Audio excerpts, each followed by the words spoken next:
Bienvenidas y bienvenidos a Culturítica. Nuestro tema de hoy, la participación electoral y el abstencionismo. Nuestros invitados, Adriana de Cervantes Asensio, abogada maestrante en Derecho Electoral, presidenta de la Red de Defensoras de Derechos Político-Electorales. Rafael Hernández Estrada, político, escritor, articulista, fundador del Partido de la Revolución Democrática, del cual es consejero nacional. Por supuesto, no te puedes perder a Platón. No te vayas, ya vamos a comenzar.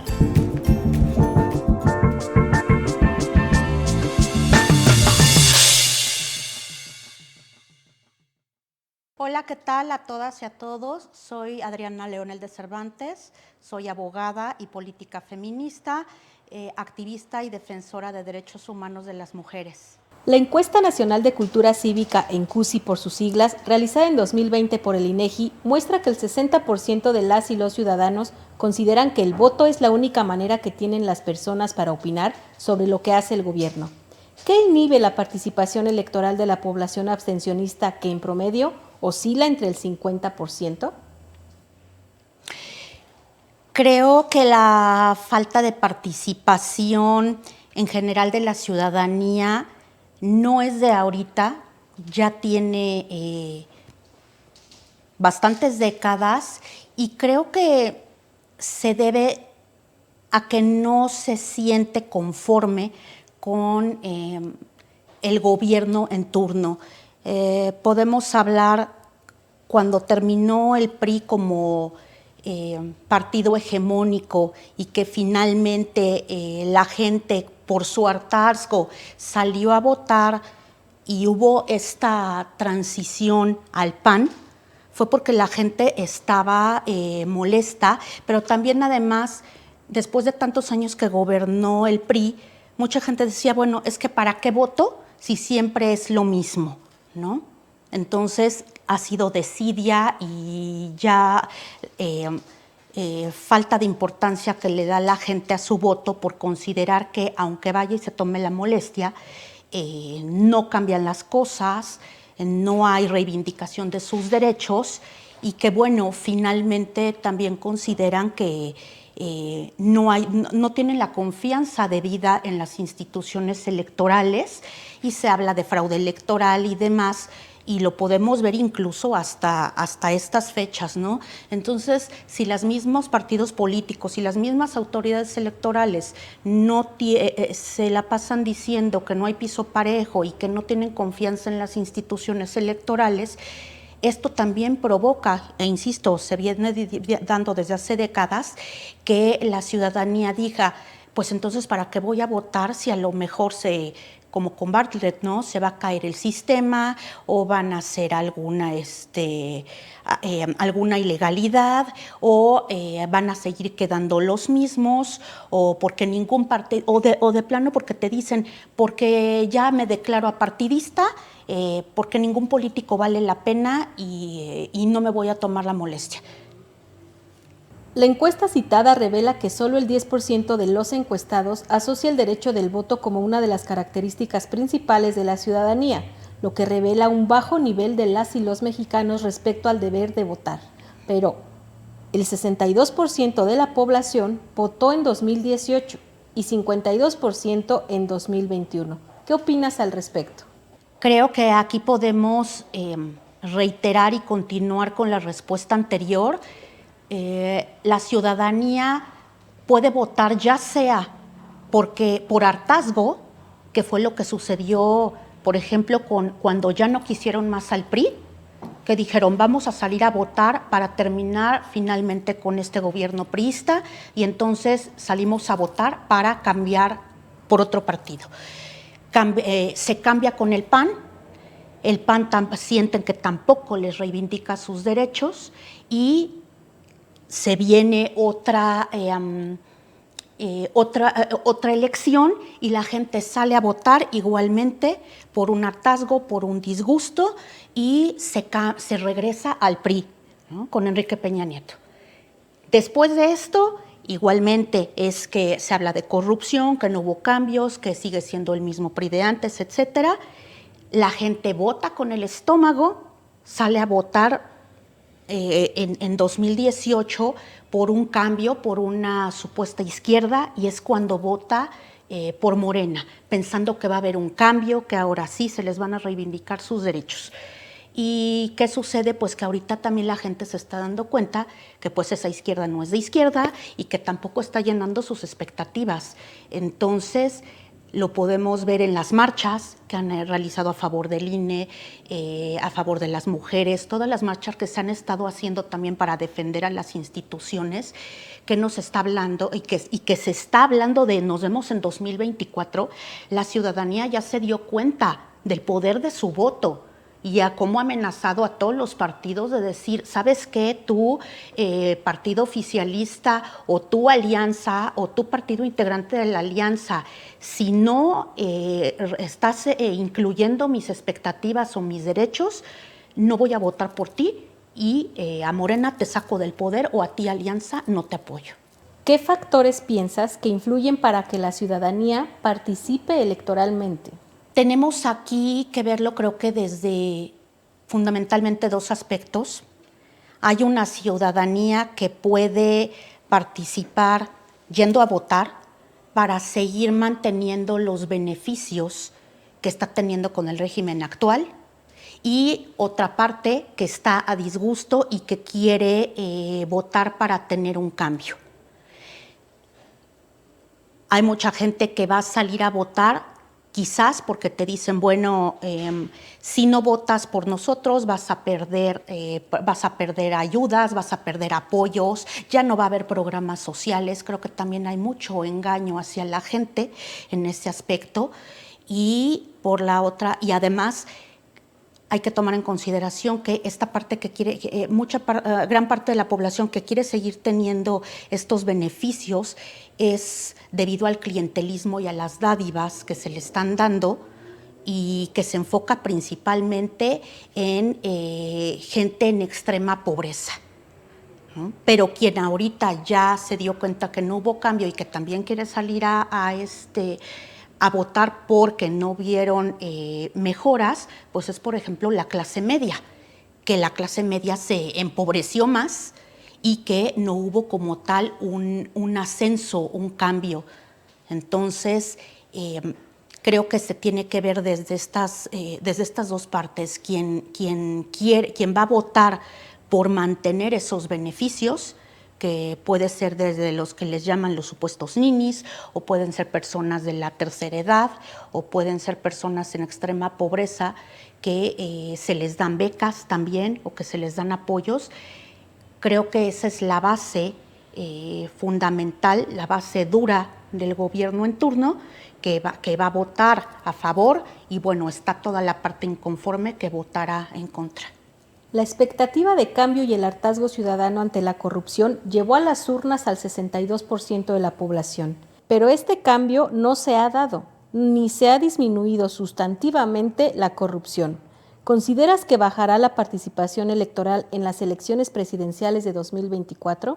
No, al contrario, creo que ahorita, sobre todo si nos damos cuenta en redes sociales y específicamente en Twitter, cómo se ha hecho un llamado a la población para darse cuenta del poder que tiene su voto y de cambiar la situación, creo que va a haber un incremento inclusive en las personas que vamos a ir a votar, además de como un ejercicio, cumplimiento de un deber ciudadano, porque, reitero, habrá personas que quieran seguir con este régimen y habrá quienes digan, quiero un cambio. ¿Por qué? Porque esto, como hay personas arrepentidas de haber votado por este gobierno, digan, y que han pedido incluso disculpas, digan, no se puede seguir así.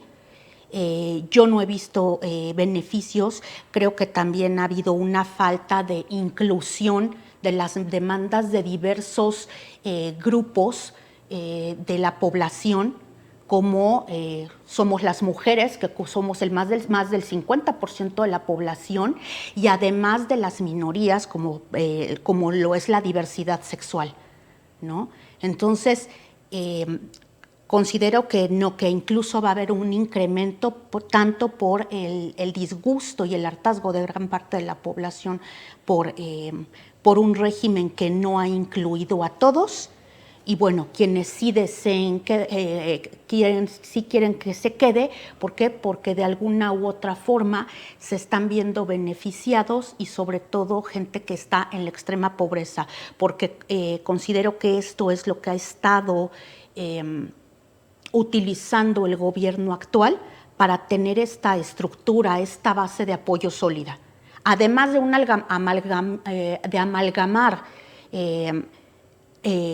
a las personas protestantes, hablando de religión, también lo ha hecho con las personas en extrema pobreza. Y si a eso agregamos que el partido oficialista y con los otros partidos que lo apoyan tienen poder económico, entonces es esta base fuerte, pero que tampoco no es imposible que se pueda tirar. Por eso considero que va a haber más gente que salga a votar en 2024. ¿A qué factores crees que obedece la fidelidad de un amplio sector de las y los mexicanos con la figura de López Obrador? Se debe a que su lema ha sido primero los pobres, y este gran sector de la población es quien lo apoya, pero porque lo ven como un líder, como el cacique, porque infortunadamente este gobierno, además de tomar en cuenta que no ha habido un crecimiento económico, sobre todo a partir de la pandemia, tampoco se ha molestado en una cultura en que la gente aprenda y a una nueva cultura social en donde pueda la gente emprender, salir de donde está, que haya más emprendedores, que tengan una cultura participativa, una cultura política que los ayude a independizarse y que no tengan que estarle dando gracias a un líder.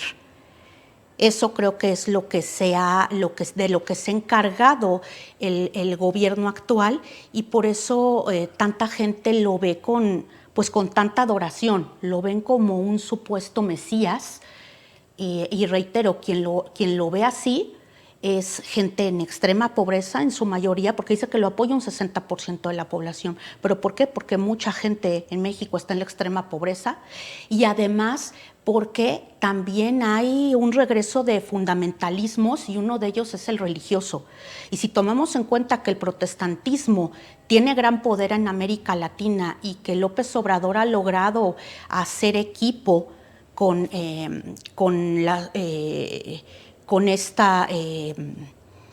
esta religión, con sus seguidores, y además las personas en extrema pobreza, y además con el poder económico que tiene como gobierno y que a nivel nacional tiene gubernaturas y está muy posicionado en la mayoría de los órganos políticos, eso es lo que le da lo que le da como este 60% de apoyo. A quienes menos tiene confianza la ciudadanía es a la clase política y a los partidos políticos, pero sigue acudiendo con ellos para buscar solución a sus problemas. ¿A qué se debe esta dicotomía de no confío en ti, pero te necesito? Pues porque los partidos políticos finalmente es una organización social que en teoría tiene como fin allegarse de personas políticas que puedan reivindicar sus derechos o que puedan luchar por sus derechos. Y pues la gente, porque además acude a los partidos para pedirles, ¿por qué? Porque si no es un partido o es otro, o el que esté en turno, o por ejemplo en la alianza, para decirle, oye, yo necesito esto, ¿tú me vas a apoyar? Hablando de políticos o también de gente que esté buscando los partidos para ver si ese partido o esa coalición o esa alianza sí le va a hacer caso a sus demandas. Hablando, por ejemplo, sobre mujeres, sobre el movimiento feminista, del cual yo me considero como tal, soy feminista. Las mujeres tenemos el derecho de estar en todos los espacios y el movimiento feminista ha sido la piedra en el zapato de todo este gobierno, durante lo que va del sexenio.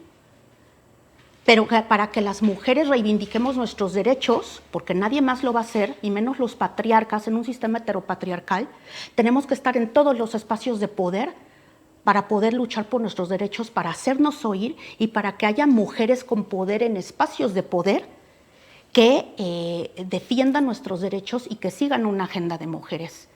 Entonces, nos guste o no, las mujeres necesitamos de los partidos, necesitamos del sistema de partidos para poder llegar a esos espacios. ¿Por qué? Porque podemos ver, por ejemplo, con Margarita Zavala, que estuvo de candidata independiente y lamentablemente no tuvo el poder que se hubiera tenido si hubiera sido a través de un partido político. Igualmente las personas de la diversidad sexual, ¿no? A través de acciones afirmativas o mujeres indígenas que necesitan de los partidos políticos para tener representación en los órganos políticos, en los órganos de poder. ¿El clientelismo electoral forma parte ya de nuestra cultura política? Sí, el clientelismo entendido como darle dádivas a la gente para mantenerla contenta se ha dado en todos los partidos políticos y en todos los gobiernos, desde PRI, desde PAN, ahora con Morena, pero lamentablemente consideran que es la única forma de mantener contenta a la gente, pero no logran entender que pues no toda la gente es de extrema pobreza. Entonces es lo que les logran dar a la gente, logran mantener a la gente en esos niveles, pero hay estratos como de clase media y ya media alta, clase alta, que no necesitan el clientelismo, que no necesitan las dádivas y, por ejemplo, clase media que se ha visto perjudicada porque se le prometió que habría un ascenso en la pirámide, ¿no? Lo que toda persona aspira es siempre a salir de donde está, siempre crecer, tener un auto, tener una camioneta, tener mayores estudios en escuelas privadas, otro tipo de aspiraciones. Entonces, el clientelismo sí apoya a la base de gente en extrema pobreza y ha sido en todos los partidos, pero no se han preocupado por reivindicar los derechos o también abrirse a dar también espacio y tomar en cuenta las demandas de otros estratos de la sociedad. ¿Por qué es necesario impulsar una cultura política democrática y construir una ciudadanía participativa? ¿Qué propones? Como lo comentaba hace rato, lo que ha pasado con gobiernos anteriores y principalmente con esta, es que no se han preocupado, porque además no les interesa que la gente aprenda, que la gente conozca sus derechos, que la gente emprenda, que salga de donde está, que se independice, ¿no? Hay muchas frases que dicen, es que el gobierno te quiere ignorante, es que el gobierno te quiere que sigas pobre, es que el gobierno no quiere que prosperes, es que el gobierno no quiere que te eduques. Y tiene gran significado. ¿Por qué? Porque tú no puedes manipular a la gente que conozca sus derechos y que sepa cómo defenderlos. Por eso la importancia de las instituciones y sobre todo de las instituciones electorales, de dar a conocer los derechos, de dar a conocer el poder del voto y que sepa que ese poder puede lograr que un partido permanezca en el poder o que lo quites. Y lo que ha estado ocurriendo últimamente, insisto, lo podemos ver sobre todo en redes sociales, es que sociedad civil está involucrando a más y más ciudadanía y decir lo que se conoce ahora como marea rosa, ¿no? Hay que defender a las instituciones. Ya basta de reformas y reformas que además nos están perjudicando, nos están quitando derechos y además están atentando contra las instituciones que defienden lo que tanto nos ha costado lograr, no tener un partido hegemónico como lo tuvimos con el PRI, que nos incluyan en todos nuestros intereses, tanto a mujeres como a los de la diversidad sexual, como otras minorías, como personas indígenas o afrodescendientes. Entonces, si no se tiene que educar a la gente para que conozca todo esto y para que entienda por qué el deber ciudadano de ejercer sus derechos político-electorales, tanto de salir a votar y además que diga, ¿sabes qué?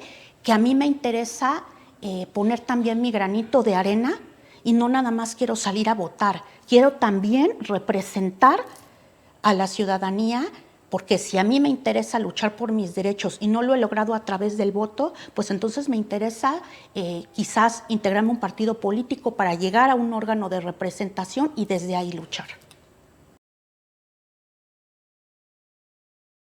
Que los partidos deben de tener autocrítica, deben de evaluarse, deben de reevaluarse, reconocer que están en una crisis, porque es como los enfermos. Si no reconoces que tienes una enfermedad, pues no te curas. Entonces ellos tienen la opción de quedarse como están y morir, como está sucediendo con partidos políticos que incluso han perdido el registro, o evolucionar y no nada más apoyar a quienes han sido como su base, ¿no? Por ejemplo, o partidos de izquierda o partidos de derecha y que solamente quieren llegar a cierto sector de la población, si son de ultraderecha o si son de centro o si son de izquierda. Aquí creo que la alianza tiene, por ejemplo, que ver que deben dejar a un lado sus intereses individuales y luchar por una democracia sustantiva. Y ya cuando en todo caso, si esa es la intención, cambiar y llegar al poder nuevamente, entonces ya sé que se peleen por los adjetivos que le quieran dar a la democracia, pero tienen que ser incluyentes los tres o los que se unan, que son de los opositores, e incluir a todos los sectores de la población.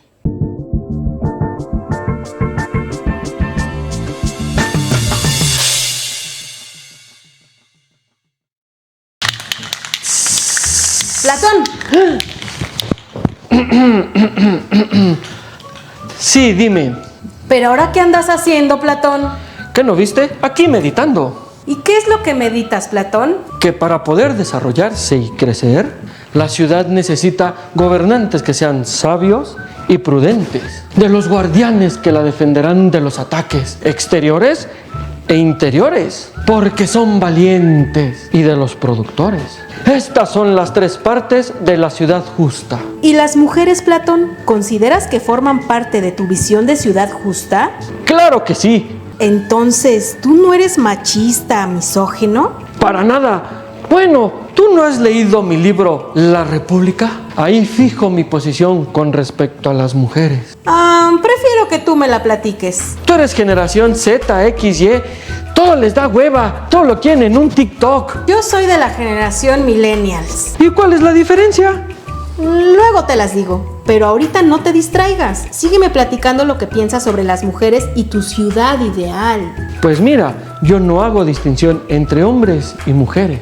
Ellas pueden ser gobernantes, guerreras. Entonces, ¿consideras que hombres y mujeres pueden desempeñar un trabajo por igual? Todos los hombres y mujeres pueden ser educados por igual según su mente. Es decir, que los hay más aptos para unos estudios o para otros, pero no en función del sexo. Proponías a la educación como vía para alcanzar la igualdad sustantiva entre hombres y mujeres, Platón. Si las mujeres van a hacer los mismos trabajos, tendrán que recibir la misma educación. Por lo tanto, habrá que enseñarle a las mujeres la música y la gimnasia y también el arte de hacer la guerra y tratarlas de igual modo que a los hombres. ¿Tú qué piensas de la división sexual del trabajo? En la organización de la ciudad no hay ninguna ocupación que corresponda exclusivamente al hombre o a la mujer en razón de su sexo, sino que las aptitudes naturales están distribuidas igualmente entre los dos. pero tú proponías que a los jóvenes que se distinguieran por su excelencia en la guerra o en cualquier otra actividad, se le concediera en diversas recompensas el permiso de acostarse más a menudo con las mujeres para que con ese pretexto tuvieran el mayor número de hijos. ¡Shh! ¡Calla, mujer, calla! Que me van a colgar las feministas. Eso que dices lo escribí hace pero mucho tiempo. Ahora son otros tiempos. Los jóvenes no necesitan permiso para acostarse, pero sí necesitan educación sexual para no embarazarse. Hoy las mujeres ejercen su derecho para decidir sobre su propio cuerpo.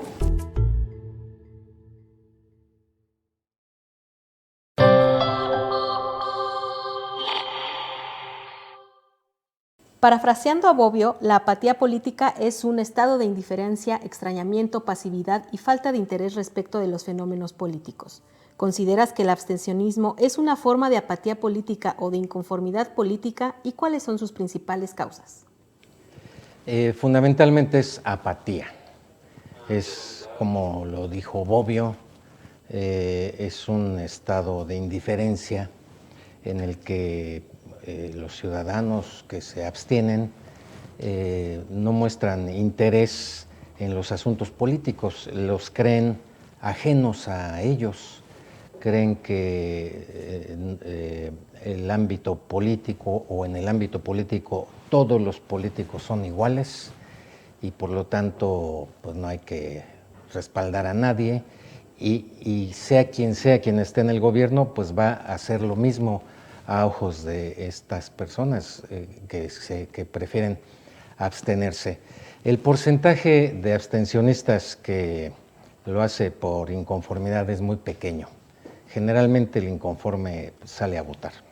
¿Consideras que la población de escasos recursos y bajo nivel educativo es políticamente marginal, menos organizada, la que menos manifiesta su oposición en las elecciones y la más propicia al clientelismo electoral?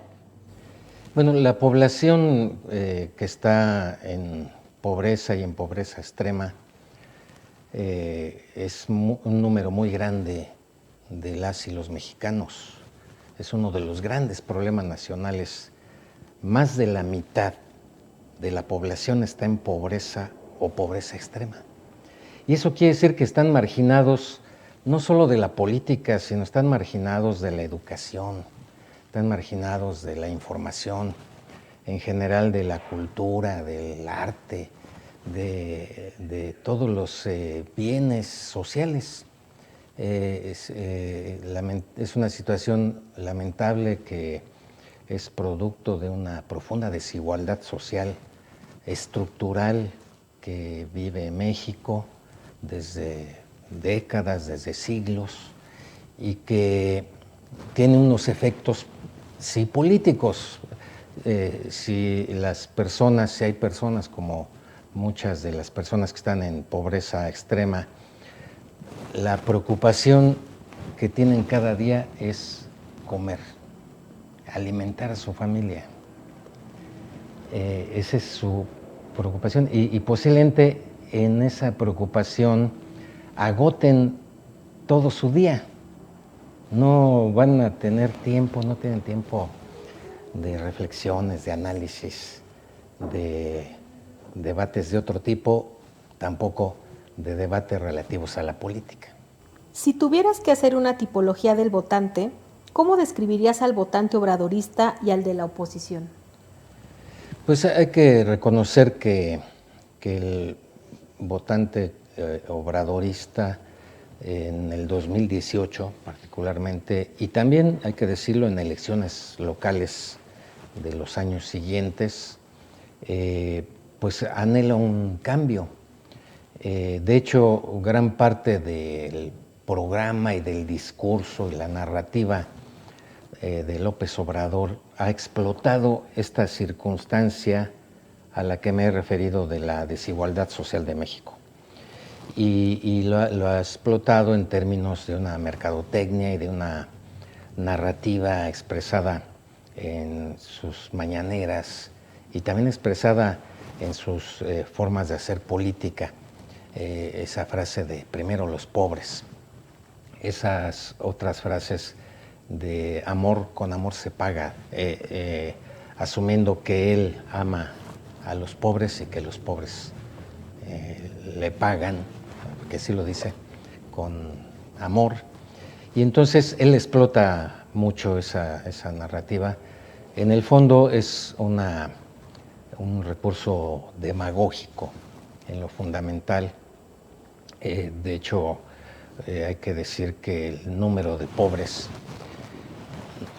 esta estadística que mencioné hace un momento del porcentaje de población en pobreza y en pobreza extrema, se ha venido incrementando en estos años, contrario al discurso y a las acciones gubernamentales que pintan la política como una política volcada a resolver ese problema, cuando en realidad lo están ahondando.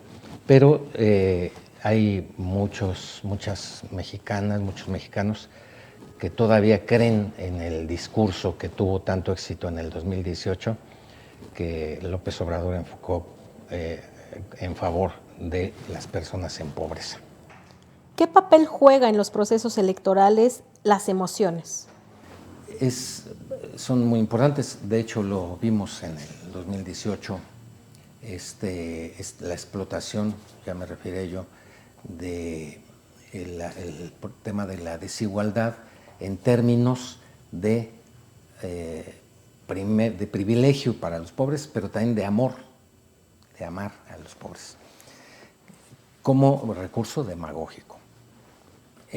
Hace unas semanas coincidí en un encuentro internacional con Ek Temelkuren, que es una periodista turca, por cierto, exiliada, perseguida por el dictador Erdogan de Turquía, vive actualmente en Alemania, y ella publicó un libro sobre la política de las emociones. Y lo que nos platicó en esa ocasión que tuvimos un intercambio es que los líderes populistas son hábiles en el manejo de la política de las emociones y de los sentimientos.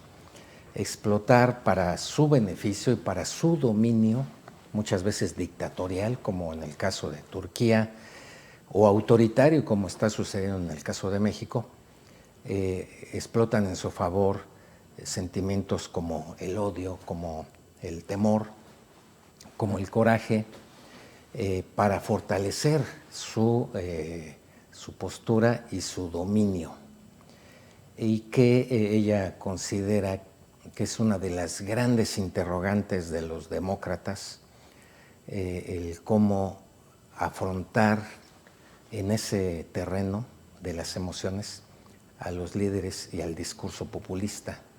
Creo que esto debe movernos a todos a una profunda reflexión, a una autocrítica también en las formas de hacer la política de quienes nos oponemos al gobierno actual, para poder estar en condiciones de competir a ese populismo en el terreno de las emociones y de los sentimientos. Tú has investigado a fondo el uso del clientelismo político de López Obrador. ¿Qué revelan tus investigaciones al respecto? Bueno, efectivamente yo publiqué en 2019 el libro Los servidores de la nación, la operación política del gobierno de la 4T, y elaboré la queja que presentó el PRD contra esta operación política, que finalmente triunfó jurídicamente en los tribunales. Denunciamos ahí el uso indebido de los recursos públicos para hacer proselitismo electoral desde el gobierno, a través de una estructura de operación que se llama así, Servidores de la Nación, y a través de la cual se manejan los programas sociales, condicionando, y esto es lo importante que señalamos, que condicionan la prestación de servicios públicos, como son estos apoyos económicos en forma de becas, de pensiones, de apoyos de diverso tipo, los condicionan a que voten por Morena. a que apoyen a López Obrador y a su partido Morena, a sus candidatos en elecciones locales, en elecciones federales. Ya en estos días, López Obrador arrancó su campaña, se pone él como el coordinador de la campaña de Morena y de su corcholata, de sus corcholatas. Y el mensaje es ese, arrancó condicionando. Hace unos días dijo, voten en el 2024, tienen que elegir si continúan los programas sociales o no. O sea, está condicionando. Y eso lo prohíbe la Constitución, es un delito electoral inclusive, y eso es el clientelismo electoral, el condicionar los servicios públicos a cambio del voto, el presionar a la gente para que vote en determinado sentido, utilizando para ello el poder público. Es un problema que vamos a enfrentar, un problema, a mi juicio, muy grave, muy grande, que va a ser posiblemente que sea definitivo en el 2024, en las elecciones. Si se trata de una elección reñida, el clientelismo electoral puede ser decisivo para el triunfo del proyecto obradorista.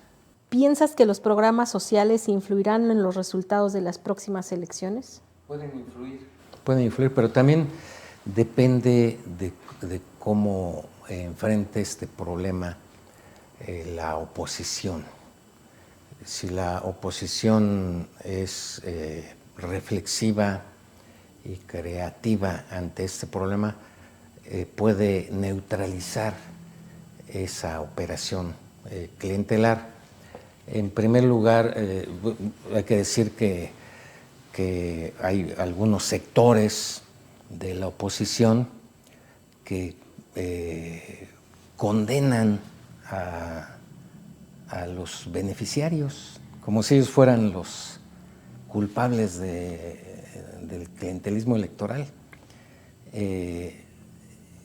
y no son solidarios con las personas que viven en pobreza y en pobreza extrema.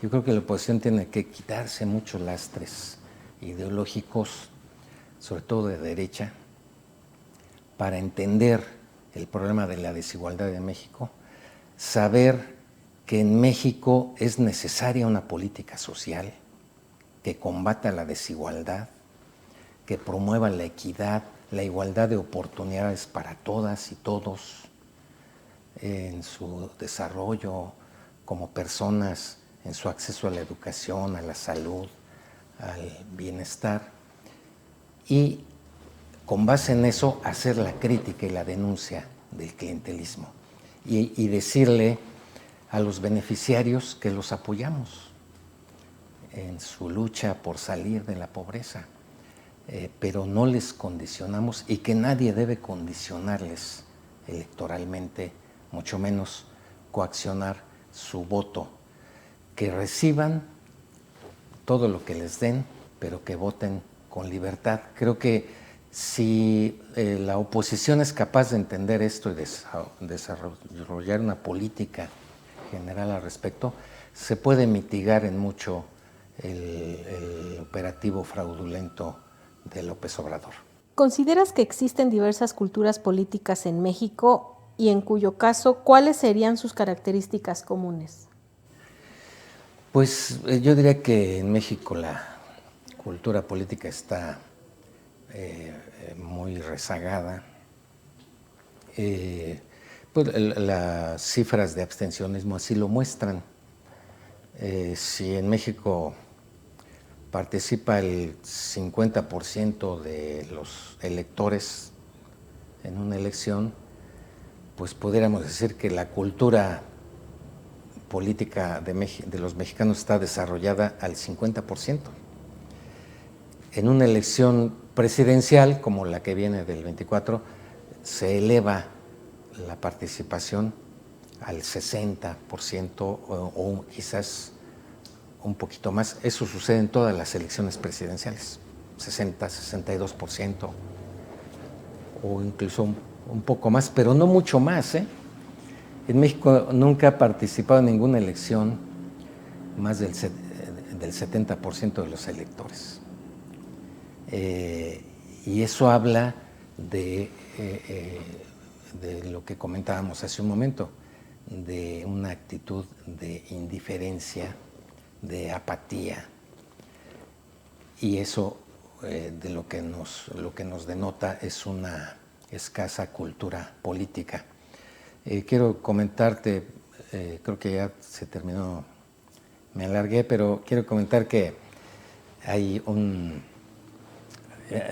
idea de que la participación política se limita a votar, y el voto es importante, y sí, de entrada denota una cultura política. Mientras más participación hay un mayor desarrollo, se puede afirmar que hay un mayor desarrollo, pero no se limita al voto. Parte de la cultura política es también el derecho a expresarnos, a decir nuestras opiniones sobre los temas políticos. También otro derecho es el de la asociación política. Los ciudadanos tenemos derecho a organizarnos junto con otros ciudadanos para participar en política. Y un intelectual muy famoso a nivel mundial, John Kane, es el autor de un libro que se ha mencionado mucho últimamente, que se llama Vida y muerte de la democracia. Él postula, también tuve oportunidad de estar en una de sus conferencias, y nos decía que era necesario que hubiera una especie de celadores de la democracia, de custodios de la democracia, que los ciudadanos y ciudadanas, aparte de votar, aparte de opinar, aparte de asociarnos y de participar políticamente, teníamos que cuidar la democracia, defenderla, porque contrario a lo que se piensa, la democracia no es un hecho de una vez y para siempre. Así como surgió, así puede desaparecer, y lo estamos viendo en el mundo, y también lo estamos vislumbrando en México. Entonces necesitamos participar, estar atentos a todas las acciones del gobierno, de los políticos, hacer la crítica de los mismos, la denuncia cuando estén incurriendo en errores o en corrupción, y eso es una forma de defender y de cuidar la democracia. Felicitarlos por estas iniciativas, por estos programas, y ojalá que mucha gente los vea, los escuche, analice y se haga también su propia idea de lo que aquí se expone por quienes somos invitados, agradeciendo la invitación a participar.